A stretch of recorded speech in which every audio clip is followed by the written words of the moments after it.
Welcome to Uncopyable Women in Business. I'm Kay Miller, also known as Muffler Mama. I've been the #1 salesperson in a male-dominated industry, a successful entrepreneur for over 30 years, and now my mission is to help you build a business and brand nobody else can compete with. If you're ready to break out of the pack and create your own uncopyable advantage, stay tuned. My guests and I are here to help. My guest today is Tracy Hooper, founder of the Confidence Project. Tracy knows how to connect with people quickly and reconnect with people she's met before, even if sometimes she can't remember their name. Tracy's background is in broadcast TV news as a reporter and anchor. Her most recent book, The Now Hello, is considered to be the confidence playbook for how to present ourselves in the world of work today. Her Confidence Project clients include Nike, Microsoft, and MTV. Tracy, welcome to the podcast. Delighted to be here. Thank you for the opportunity, Kay. My pleasure. I have to give a shout out to Patricia Fripp. You listening will hear her name a lot because she's sending me some incredible guests like Tracy. And Tracy, you just offered to connect me with a few more guests, so I can't wait. Appreciate that. Yes. This confidence, such a great topic, not just for listeners, but full disclosure, for me. I think we all struggle with confidence sometimes. I'm surprised at how many times when I talk to the women on this podcast who are so successful, when they come clean, they are also struggling with confidence, even at high levels of success. So you have really powerful strategies to help us with this. So I can't wait to dive into that. But first, let's get some of your background, Tracy. Tell us about who you are. Well, where where have I been? What have I done? Who are you? I am one of 6 children. I grew up in Baltimore, Maryland. Big family. I'm the second of 6, 4 girls and 2 boys. And I was an English major in college. I was going to major in nursing, but I was a terrible science student. And one day I called home in the middle of my sophomore year and I said, Mom, I think I'm failing out of school. And she said, what do you mean? And I said, well, I'm getting A's and B's in my English courses, but I'm getting D's and F's in my science courses. And she said, Tracy, why don't you change your major? And I thought, if I'm not a nurse, what am I going to be? And my mother said, why do you have to be anything? Why can't you just be educated? And I thought, Really, what a great idea. And I ran down to the South Administration building at the University of Maryland and changed my major to English, and I never looked back. I was a college admissions counselor for a few years, and then I went into broadcast TV news. I was a reporter and an anchor at several CBS affiliate stations on the East Coast. That's my early career. And then the Confidence Project many years later. Yeah. I love that. Well, why do you have to be anything? That's a wonderful line. I think of that. Who said this? Be yourself because everyone else is taken. Already taken. That's right. So just be yourself, and you don't have to. I love that. Pigeonhole yourself maybe into some specific thing that you have to call yourself. So very interesting. So, of course, we're here to talk about the Confidence Project. As I said, this is a huge topic for women, especially. I don't know if we talked about that before, but I think women, do you agree that women have more of a problem with being confident, or do you think that's not necessarily true? Well, I don't know the statistics around it. I think women are more apt to tell you they're not confident, or they may act as if they're not confident. But I think men have the same issues. They go into meetings. They don't always know the answer. But, Sheryl Sandberg says very clearly in her book, Lean In, that if a man's asked to do a job, if he knows 30% of the work, he'll raise his hand and say, absolutely hired me. A woman feels like she needs to know 70 or 80%. And Sheryl Sandberg says, why would you want to go do a job that you know most of what it takes to do? Stretch yourself, trust yourself that you don't need to know everything, but that you have the intellect and the drive and the capability of learning. And that's where the fun happens. Is it nerve-wracking?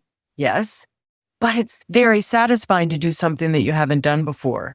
And so I think that women perhaps talk about not being confident, the imposter syndrome and the like, but I think it's the human condition. And look, we're all confident in certain areas. I mean, I know my lane. If you ask me to talk about physics or politics or education, I couldn't do that. But in terms of confidence skills that people can use in any situation, what I know for sure is that confidence can be learned. You know, there's a part of confidence that's in our genes. That's a part of the personality we were born with. But the rest of it comes from taking action. We take action, we make mistakes, we adjust, we refine, and we repeat over and over and over again. Just look at anyone who's a good athlete. I mean, Wimbledon is going on right now. We have no idea how much those athletes practice. We have no idea what happens in the off season for the NFL or the NBA or the WNBA or any sports team. And it's the same with chess or coding. It all takes practice. But once you learn the skills, you have them for the rest of your life. And that's what's exciting about this work. That is very exciting that we can learn that. And so don't be discouraged if you don't always feel confident.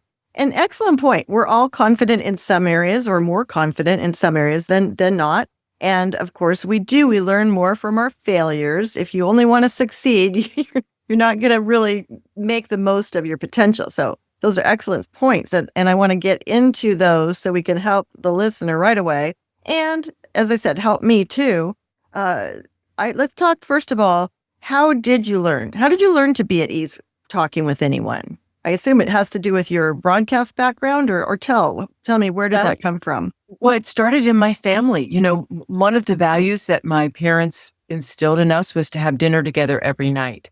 And my father worked sort of interesting hours. He wasn't always home for dinner, but we always had dinner as a family. And everybody had a chance to talk and everybody learned to listen. And we were as interested in Tommy's wrestling match, as Meg's spelling bee, as Libby's play rehearsal, as Vince's lacrosse game. It didn't matter. Everybody had to be interested in each other. And my mother was really good. We didn't know this at the time, but there's a strategy to help people feel confident talking called amplification.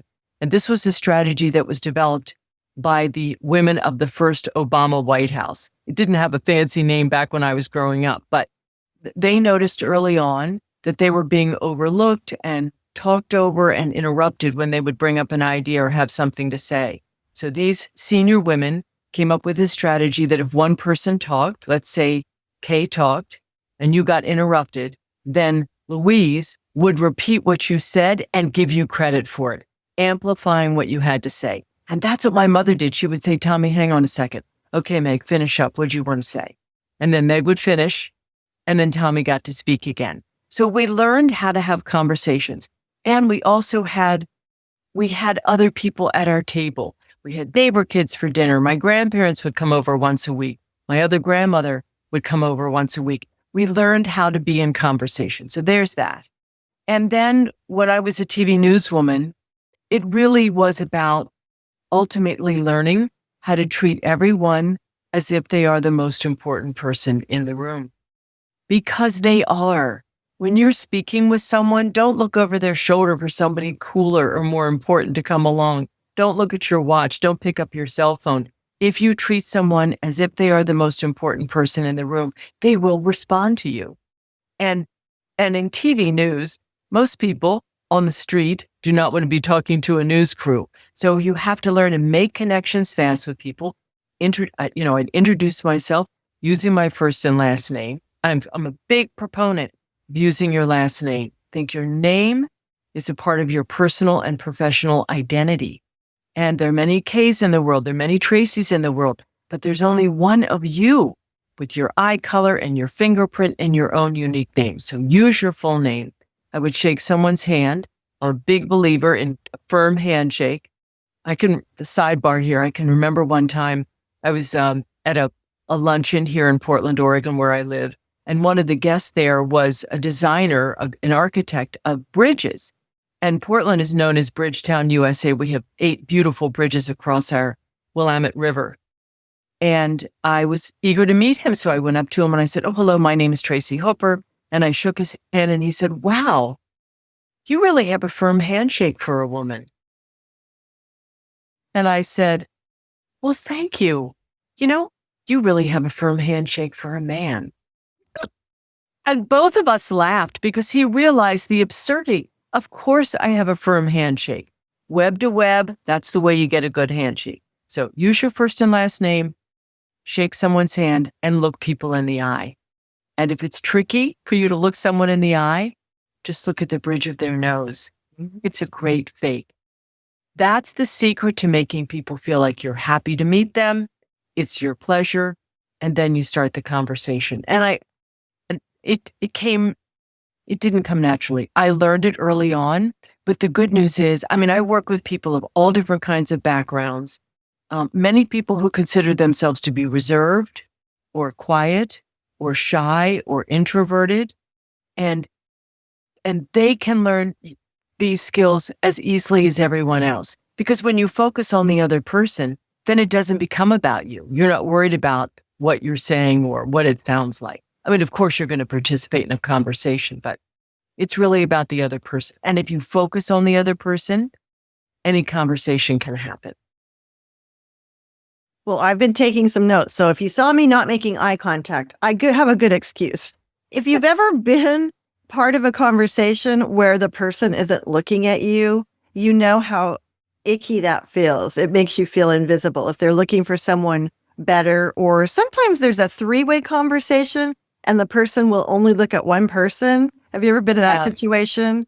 Yes. It's so awkward. Even if they're talking with you, you're always looking at the other person trying to draw them in. But I have to give your mom props. Number one, how awesome that she did that. And maybe it was intentional that she had 6 kids so she could have some repartee around the dinner table. I only had one brother and I am an only child. But what a great points and great practice to say, okay, let's listen to you and let's ask you questions, Tracy, and then let's go to your brother and listen to that person and have some discussion. These are skills, I don't know if I'm just sounding like an old person, but it seems like they're getting worse. People used to be more engaged in all the stuff we have going on with social media, and everything has taken that away. Absolutely, Kay. And the point is, I think you can tell from the culture that people are hungry to connect with each other, but they don't know how. They feel like they're having a relationship with their companion on AI or someone they're texting. I used to say to my girls, we have 3 daughters, when they were growing up, they said, oh, I talked to Sally today. And I said, did you talk to Sally or did you text Sally? Oh, I texted her. Well, that's not talking to her. That's texting. And there's so much value to picking up the phone and calling people. And this may be interesting to your listeners. When you are deciding, should I respond to that email by an email, or should I respond in some other way? Pick up the phone and say, Kay, I was just thinking about you. I just got your email today, and I wanted you to hear my voice to let you know how much I'm looking forward to being on your podcast. I wanted you to hear my voice. I learned that from my own business coach, Mark LeBlanc, who's in Minneapolis. He says that, call up your clients and say, I wanted you to hear my voice to let you know how much I'm looking forward to the presentation, or how much I appreciated the email that you sent me, or the letter that you sent in the mail. Wanted you to hear my voice. There's no replacement for that. No matter what good writer you are, email doesn't cut it. Let people hear you, the essence of you. That reminds me of how people text and email and get things go south. No matter how many emoticons you put in there or punctuation, whatever, things can be misconstrued. The whole attitude or whatever I don't know how to describe it. You know what I mean, though. Yeah. Just print on paper doesn't do it, or print on online. I like that. I wanted you to hear my voice because I want you to hear how excited I am. Right. Or how grateful I am, or how much I'm looking forward to, or how much I appreciate the person you recommended me to. Thank you very much for being an advocate for me. People love that. And most of the time you'll get voicemail. And my suggestion is to keep it short. Every voicemail should be under 30 seconds, preferably 20. Nobody wants to listen to it. And sometimes I'll leave a voicemail for someone, and then I'll follow up with an email that says, Hi, Kay. I just left you a voicemail to let you know how much I appreciate you inviting me to be on your podcast. I'm following up with this email to let you know that I'll see you Thursday at 2:00. So now that prompts the person to, oh, she just left a voicemail, to listen to your voice. Almost always I get a voicemail, but that's okay. I can move on. I've had the chance to connect with that person. We digress, Kay. No, because I want to add something to that because I love that point because as a salesperson, this is something I do and I recommend to the people I help is that if you do leave a message, even if it's a voicemail, your email subject line can be following up to my call. Yeah. That puts you like light years ahead of everyone else who's just I'm emailing you to blah, blah, blah. Right. And I would add, if you are uncomfortable leaving a voicemail or you're worried you're going to talk too long, print it out or, type it on your laptop and then read from your laptop when you're on the phone. Because as my wise mother says, without notes, we wander. We wander. We're going to make it a short voicemail, but then you get sidetracked and you go in another direction. And the next thing you know, it's a minute and a half and it's mostly boring. When you're hoping it says press to approve or re-record, but please give me that option. Give me a do-over. That's exactly right. Very good. Hey there. If you're listening to this podcast, I'm going to take a wild guess. You want an uncopyable advantage.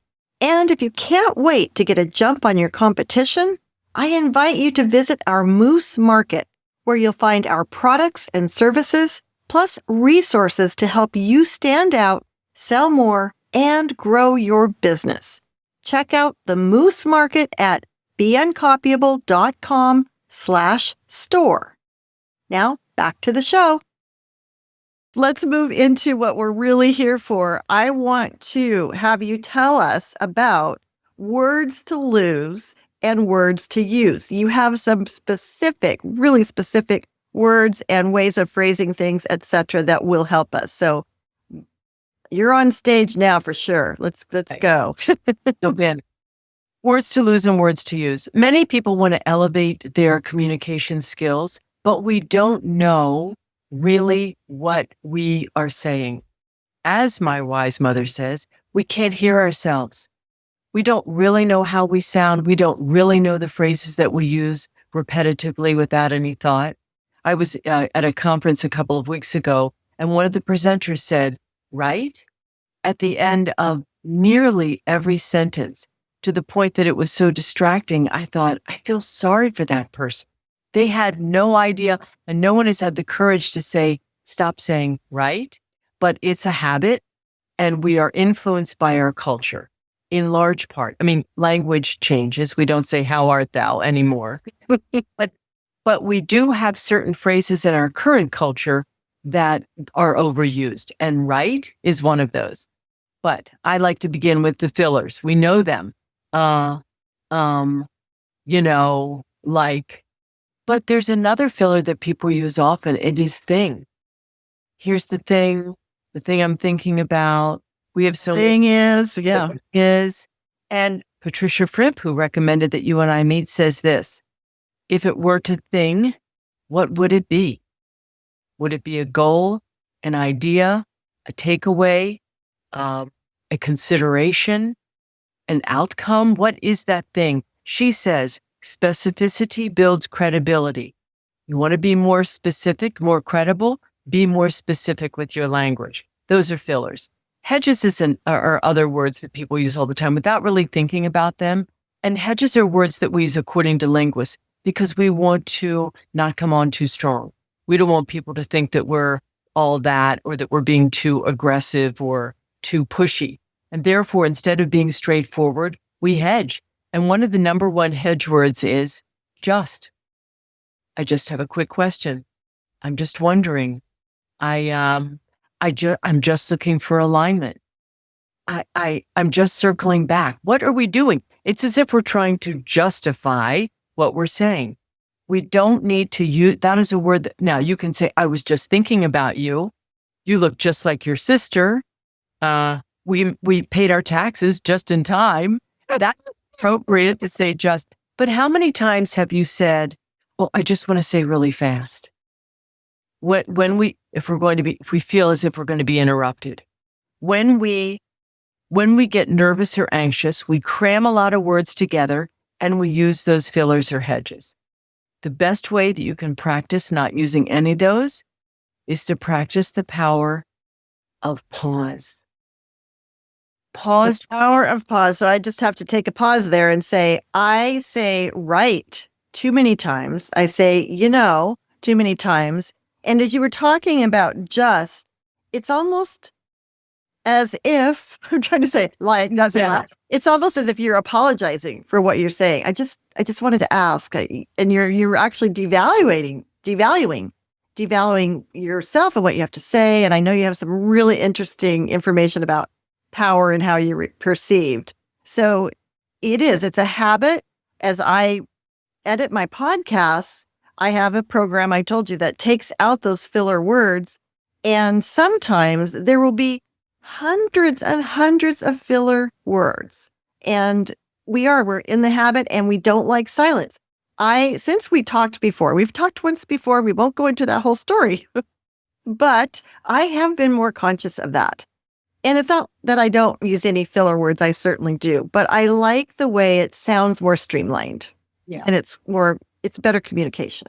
So what word have you dropped or you're working to drop or lessen? The main one is, and it so seamlessly gets into my sentences that I can't even edit it out because I'll say, I was going to the store and then, we went this. Yes. It's just right in there. I also do notice a lot of times I say right.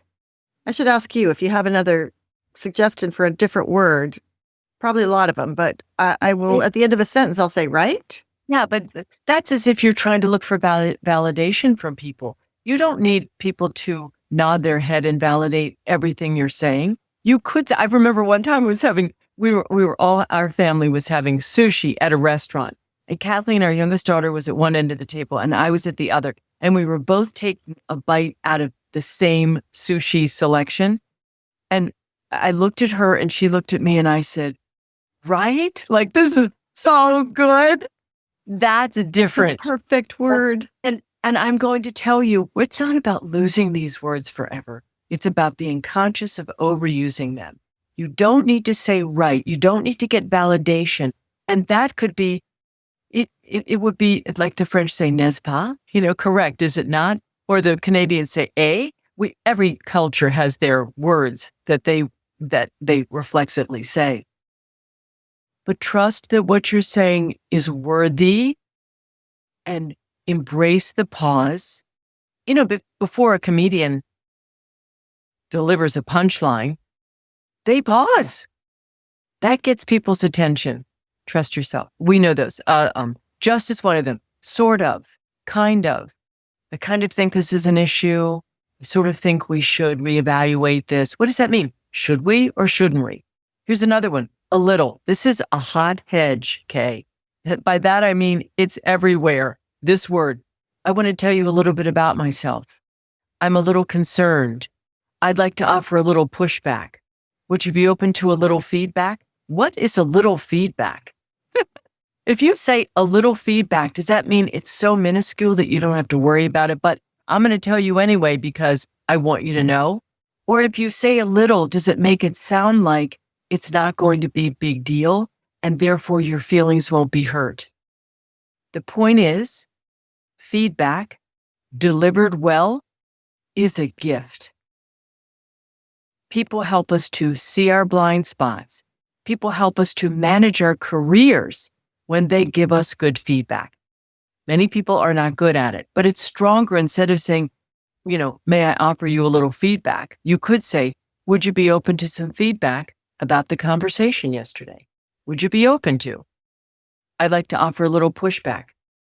I'd like to offer pushback here. I just have a quick question. I have a question. Is now a good time for questions? It's stronger than using those hedge words.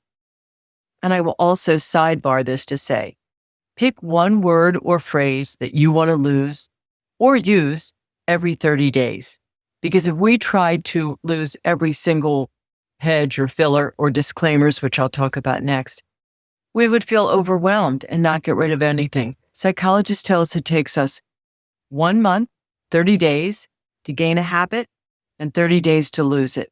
So give yourself some grace and know that if you decide I'm going to stop using the word right, if you go from 50 times a day in the course of many conversations to 45 times a day, that's progress, girlfriend. It is, and it makes a significant impact. I think just by talking with you, and as I mentioned, we have talked before, it's made me pay closer attention to all of these things. And so awareness is the first step. Even before you make that decision, I will get rid of this word or that word or phrase. So I think everyone listening, me being reminded of this, it helps you pay attention and be aware of that phenomenon that we are so afraid of silence. We want to fill that in. I like that example of a comedian, right? If you just run in the whole, a joke is like a puzzle. And it's that surprise factor and all of the things that have to go into a joke. And you have to give the person a time to think. So I think that's a great example. We're zipping through the time because everything's so fascinating. I want to talk now about words that you should use to make your communication better. And as you've talked about before, really make you be perceived as more powerful, more confident, and people to take you more seriously.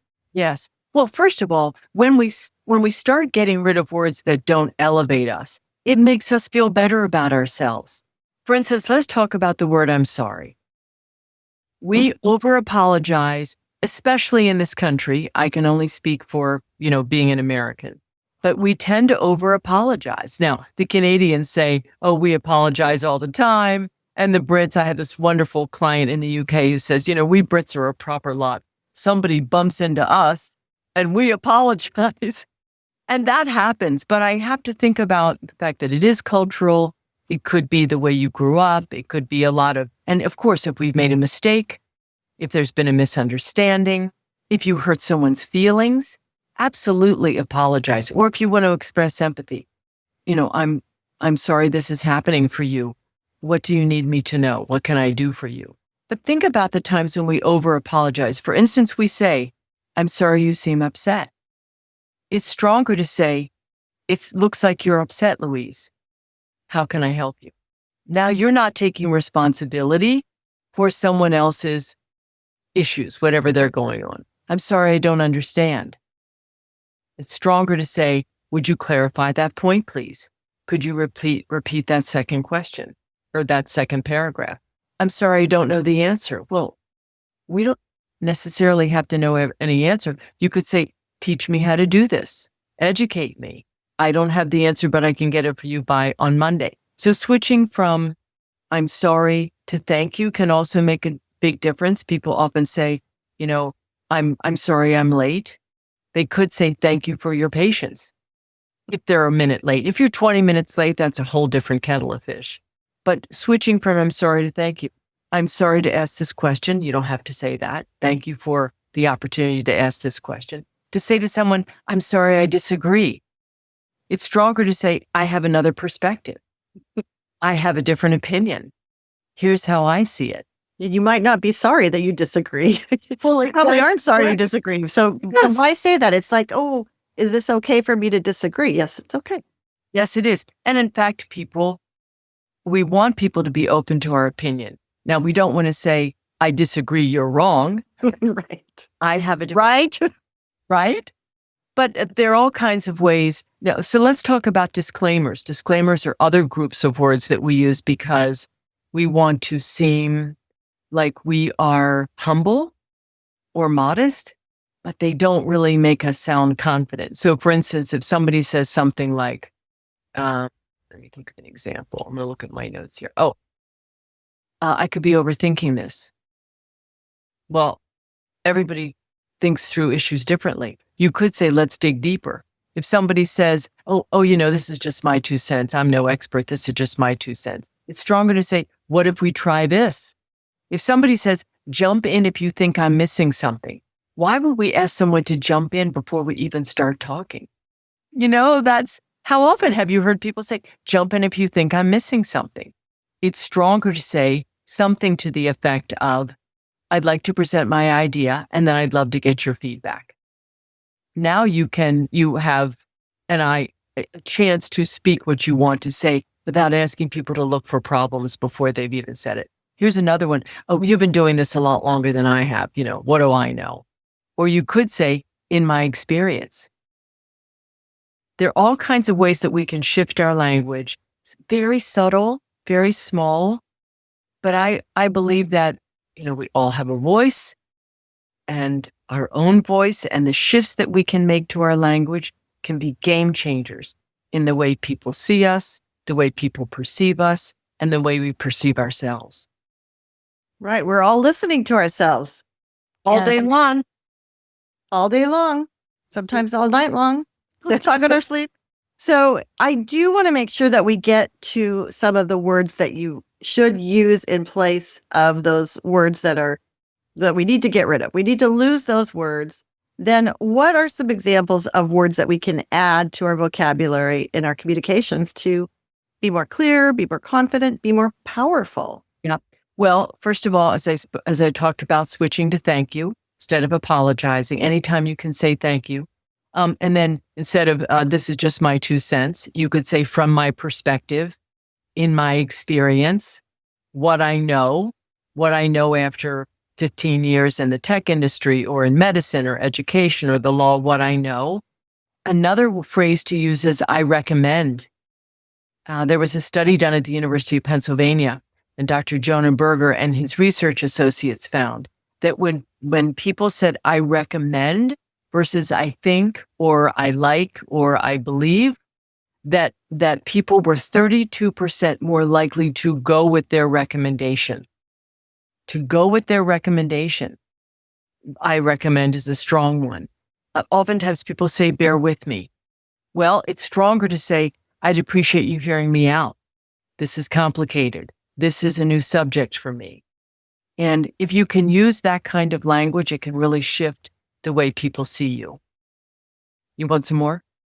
Well, those are all very powerful. Something that we talked once before about, I wanted to just make this point.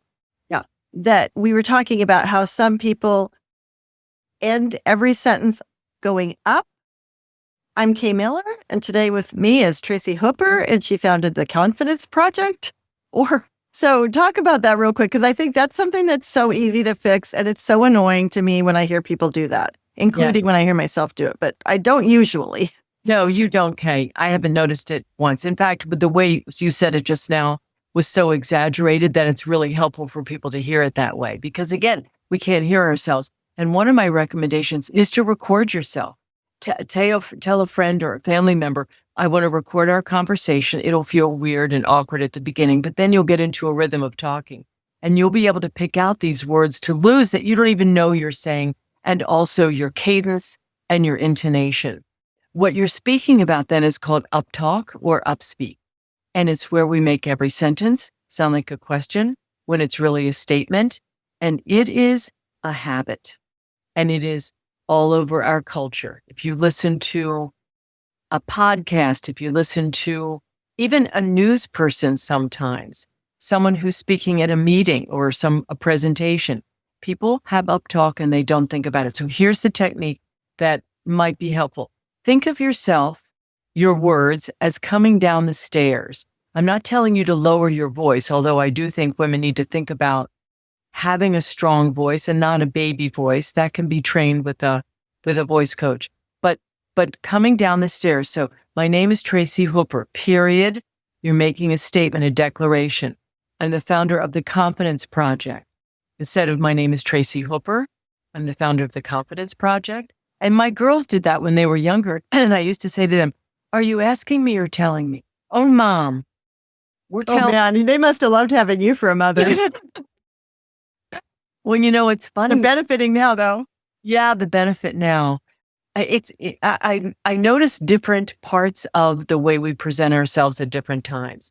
When our girls were younger, right, was not really an issue. vocal fry, which is where people sit on their vocal folds. I can't do it, but it's kind of like this, and they sound kind of tired. They sit on their the Kardashians. Who else is famous for that? Katy Perry. They all have this vocal fry. It's not only interesting. You call vocal fry? Vocal fry. F-R-Y. Interesting. And it's where you're not giving yourself enough breath and your vocal folds are rubbing together. It's not only hard to hear because people don't sound like have any energy, but it's also really physically hard. You can develop nodules on your vocal folds. And that is something that, if that is an issue for you, it's definite for you, meaning our listeners. It is an issue, but you can work with a voice coach and you can lose that because it's a habit. And it's all a part of what we hear, Kay. If we hear it, we say it. We can't help it. It's like, what's the color that's the rage now? Blue or pink or orange? We tend to do and say what we see because we want to feel like we belong to a community or to a group of people. So we imitate it, and therefore we don't really know what makes us strong and what doesn't. Interesting. When I was in the South, that interesting is probably another word I use too much, but if I spend some time there and all of a sudden I start hearing this little bit of drawl in my voice. And you're right. What we hear affects how we speak. And unfortunately, we are out of time and there's so much more we could talk about, but you've given us incredible, specific nuggets that people can use, that I can use, you can use listening. And I just really am so grateful for you to share, for sharing that. I know that you do have a monthly video, a complimentary video that people can watch because I know you're going to want to know more. So a Confidence Project again. And so this is confidenceproject.com/blog. Is that the best place for people to go and find you, Tracy? Yes, they can go to confidenceproject.com. And then at the bottom of every page, you can either email me or you can sign up for the video that comes out the first Thursday of every month. And it's fun. It's usually 1 to 3 minutes and it's around something involving confidence. And every month I think, oh, what am I going to talk about? And then something will happen. And I think that's the video. That's the upcoming video. I love this episode because I know everybody listening will be able to make one change based on this 30-minute conversation. And you'll want to make that one change. I want to make that one change. I feel like I've gotten better since we first talked, but there's always a lot more that you can improve on. So I really, really appreciate meeting you and knowing you and hearing from you about your specialty, which is confidence. And that can make or break so many things. Yeah. Is there anything else you like to close out with, Tracy? Or am I such a good interviewer that I've covered it all? You are such a good interviewer that we've covered it all. I want people to remember that confidence can be learned. And when you practice these skills over time, it will not only make you feel more confident, it will give other people more confidence in you. And then it becomes this virtuous cycle going up. And I wish you all well. Well, thank you so much. Confidence is waiting for you on the other side of this episode. Words to use, words to lose. Go have fun making changes that will give you more confidence and power. Tracy, thank you so much for being on the podcast. My great pleasure. Thank you, Kay.